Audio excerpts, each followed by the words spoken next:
important information to take our videos forward, and on the demand of the viewers we are starting the question answers, जिसका link हमारे नीचे description में दिया हुआ है. You can click that link, give your name and your question also, जिसे हम अपनी जो भी नेक्स्ट वीडियो हम पब्लिश करेंगे उसमें हम उसको कवर करने की कोशिश करेंगे. द बैंकिंग गुरु चैनल में आपका स्वागत है. अपनी लर्निंग फंडामेंटल्स ऑफ बैंक्स की सीरीज में हम सबसे पहला जो इशू ले रहे हैं, बड़ा बेसिक सा इशू है कि डिफरेंट टाइप्स ऑफ बैंक्स कौन कौन से हैं और उनको हम डिफरेंशिएट कैसे कर सकते हैं, इसे हम ले रहे हैं. मिस्टर मेघव अरोड़ा, इनका ये क्वेश्चन था जिसे आज हम कवर कर रहे हैं. बैंक्स को डिफरेंट तरह से हम कैटेगराइज कर सकते हैं. सबसे पहला कैटेगराइजेशन तो यही है कि शेड्यूल बैंक्स और non scheduled banks. Reserve bank of India act के सेकंड शेड्यूल में जितने बैंक आते हैं वो शेड्यूल्ड बैंक्स कहलाएंगे और जो उसमें नहीं होगा वो नॉन शेड्यूल्ड बैंक्स की कैटेगरी में आ जाते हैं. Then public sector banks and private sector banks, ये तो आसानी है, हमें मालूम ही है. पब्लिक सेक्टर बैंक्स में मेजर स्टेक जो है वो गवर्नमेंट की होती है, इसलिए उनको पब्लिक सेक्टर बैंक्स हम कहते हैं. और प्राइवेट बैंक्स, उसमें शेयर होल्डरिंग पब्लिक की होती है, वो प्राइवेट सेक्टर बैंक्स की कैटेगरी में आते हैं. मेन जो हमें कई बारी कंफ्यूजन रहता है वो रहता है एनबीएफसीज, स्मॉल फाइनेंस बैंक्स, इनका और बैंकों का आपस में तालमेल. मतलब वो बैंक्स क्या करते हैं और स्मॉल फाइनेंस बैंक क्या करते हैं और एनबीएफसीज क्या करते हैं, इनको देख लेते हैं one by one. Small finance banks की रीच जो है लिमिटेड एरिया में होती है और उनका रोल जो है स्मॉल बिजनेसेस में, माइक्रो फाइनेंस में, वहां पर उनका लैंडिंग का रोल रहता है. और आरबीआई की तरफ से एक कंडीशन जो है कि कोई भी स्मॉल फाइनेंस बैंक बनाने के लिए जो पेड अप कैपिटल है वो कम से कम 200 करोड़ होना चाहिए. NBFCs, non banking finance company जिसे हम कहते हैं, उनका जो रोल रहता है वो स्पेसिफिक टू वन और टू कैटेगरीज में ही रहता है. अब उनकी कंडीशन क्या रहती है, जिस किसी कंपनी की इनकम फाइनेंशियल एसेट्स से, फाइनेंशियल एसेट्स क्या है, मनी लैंडिंग, मनी बोरोइंग, वो जो फाइनेंशियल एसेट जिसे कहते हैं, वहां से 50% से ज्यादा अगर होगी तो उनको नॉन बैंकिंग फाइनेंस कंपनीज की कैटेगरी में ले लिया जाता है. और उनको उसकी अनदर कंडीशन इज कि नेट ओन फंड जो है उनके मिनिमम 2 करोड़ होना चाहिए, तो तभी वो एनबीएफसीज की कैटेगरी में आते हैं. बैंकों का और एनबीएफसीज का मेजर जो डिफरेंस रहता है कि जो डिमांड डिपॉजिट्स आते हैं, जैसे करंट अकाउंट और सेविंग बैंक, जो ऑन डिमांड जो पब्लिक मांग सकती है, डिमांड डिपॉजिट्स वो नहीं ले सकते हैं. Term deposits, fixed deposits, bonds, इस तरह की long term type of funds NBFCs ले सकती हैं पब्लिक से, लेकिन डिमांड डिपॉजिट्स वो नहीं ले सकती हैं.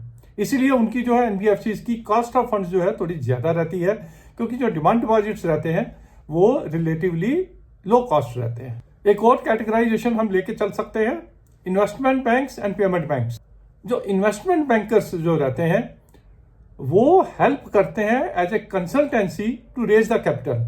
जैसे आईपीओ वगैरह लाना है, उनमें जो सर्विसेज होती हैं वो इन्वेस्टमेंट बैंकर देता है.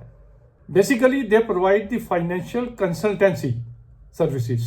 अब that is also a point कि जो यूनिवर्सल बैंक्स रहते हैं, जो सारे काम कर सकते हैं, उनकी एक चैनल, एक आर्म जो है वो इन्वेस्टमेंट बैंकिंग आर्म भी हो सकती है. But there are some specialized investment bankers also.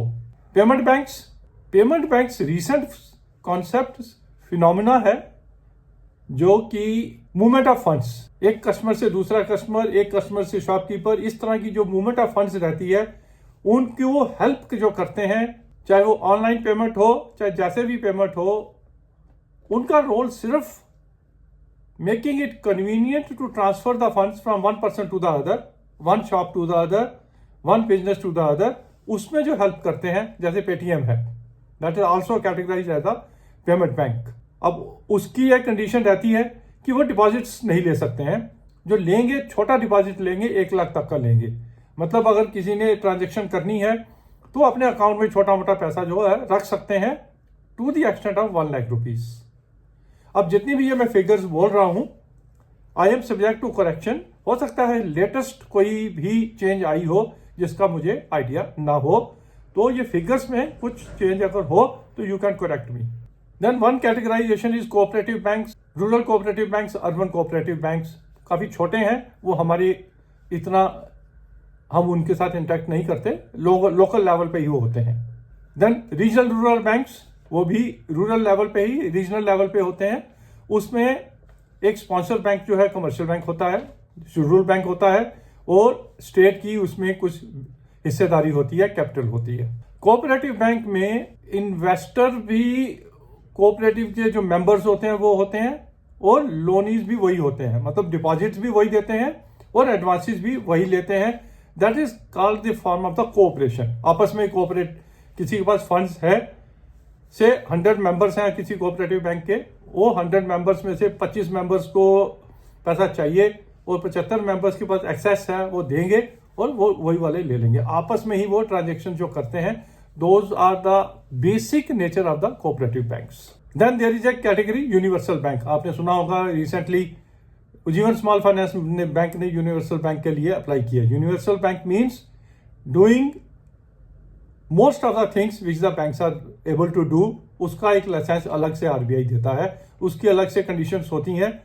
जैसे नेटवर्थ जो है 1000 करोड़ से ऊपर होनी चाहिए, एनपीए उस बैंक के, उस एंटिटी के 1% से लेस होने चाहिए, प्रॉफिटेबल होना चाहिए. ये 2-4 कंडीशंस अगर फुलफिल करते हैं तो आरबीआई जो है यूनिवर्सल बैंक का लाइसेंस देता है, और बड़ी मुश्किल से ही देता है. Then foreign banks, you know it, जिनकी हेड ऑफिस जो है वो किसी फॉरेन कंट्रीज में है और उनकी ब्रांचेस हमारे पास हैं, इंडिया में है, उनको हम फॉरेन बैंक्स कहते हैं. There are so many other categorization छोटी छोटी जो हम कर सकते हैं, but I think this much information suffice to understand various types of banks. और जब हम इनकी बात करते हैं, स्मॉल फाइनेंस बैंक की बात करते हैं, एनबीएफसीज की बात करते हैं, पीएसयूज की करते हैं, प्राइवेट बैंक्स की करते हैं, तो एक ब्रॉडर आइडिया हमें इस तरह की डेफिनेशन से हमें मिल जाएगा. I hope we are able to touch जो इंपॉर्टेंट बैंक्स की कैटेगरीज हैं, और आवर पर्पज के लिए this much is sufficient. If somebody needs further clarification, further information, you can get back to me and I will be able to happily provide you the further information, further details. Thank you for watching this first video on the series Learning Fundamentals of the Banks. Thank you.